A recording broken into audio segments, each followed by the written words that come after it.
नमस्कार जी। कहानियाँ यादों की में आपका स्वागत है। प्रस्तुत है मेरी आज की नानी की कहानियों के अंतर्गत कहानी जिसका शीर्षक है मीठा खाकर बाहर मत निकलना। जी हाँ, हम अक्सर सुनते हैं, लोग कहते हैं ना, मीठा खाकर बाहर नहीं निकलना। आज तो हम उम्र के इस मोड़ पर अपने बच्चों को बोलते हैं, पर कोई मानता है या नहीं मानता।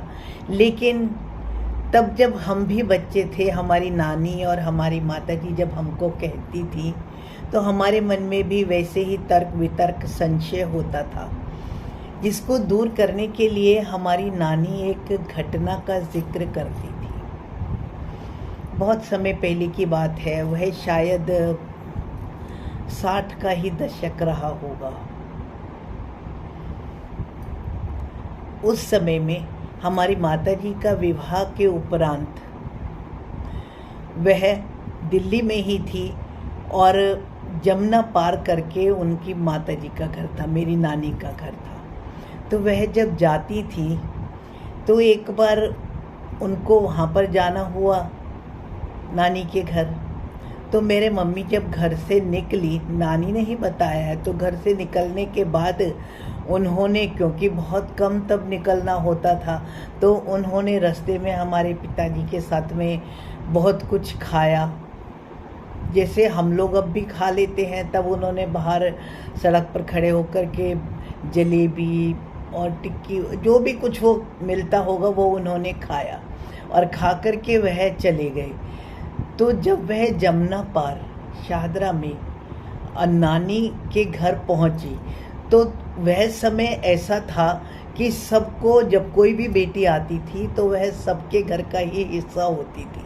ऐसे ही मेरी मम्मी सीधा अपने घर नहीं गई, मतलब नानी के पास नहीं गई, उनको दूर ही कहीं रास्ते में किसी के घर में उनकी चाची ताई जो भी होंगी उन्होंने उनको रोक लिया और रोकने के बाद में उन्होंने उनको बिठा लिया।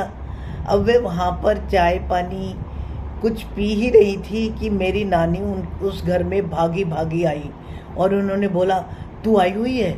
मेरे मम्मी को।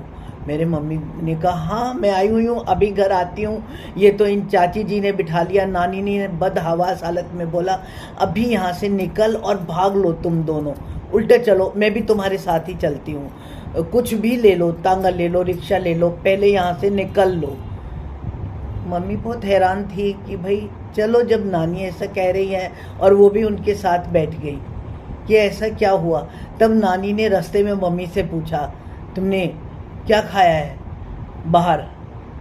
समोसे खाए थे, दही बड़ा खाया था, जलेबी खाई थी? मेरे मम्मी ने कहा, हाँ, पर फिर क्या हुआ? मेरे नानी ने बोला, देखो, तुम मीठा खा करके तुम आई हो और आने के बाद में जब तुम आई हो, कोई ऐसा लगता है जैसे ही तुमने यहाँ पर आई कोई तुम्हारे पीछे हो लिया था।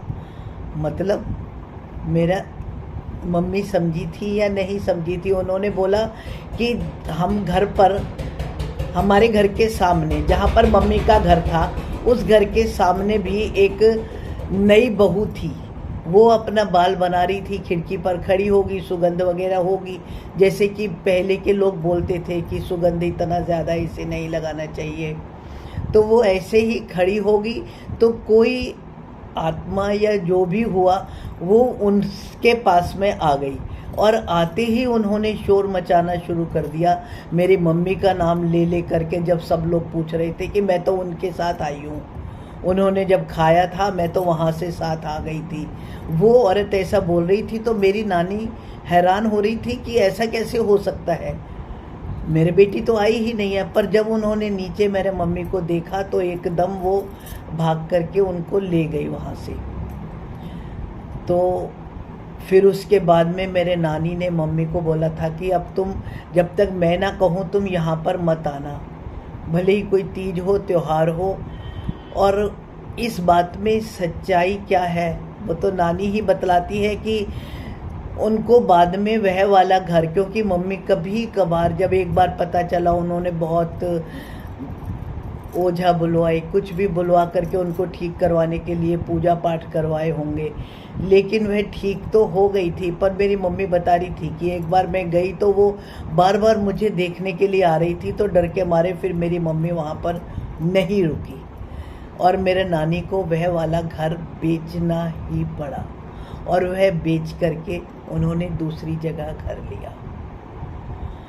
अब ऐसा वह बतलाती हैं।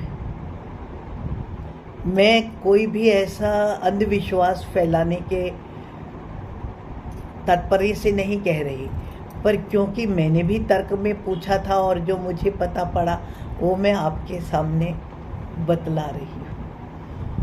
आपके मन में यह सुनने के बाद में कोई भी भावना आए तो कमेंट्स द्वारा सूचित करें, पर फिर भी मीठा हो या नमकीन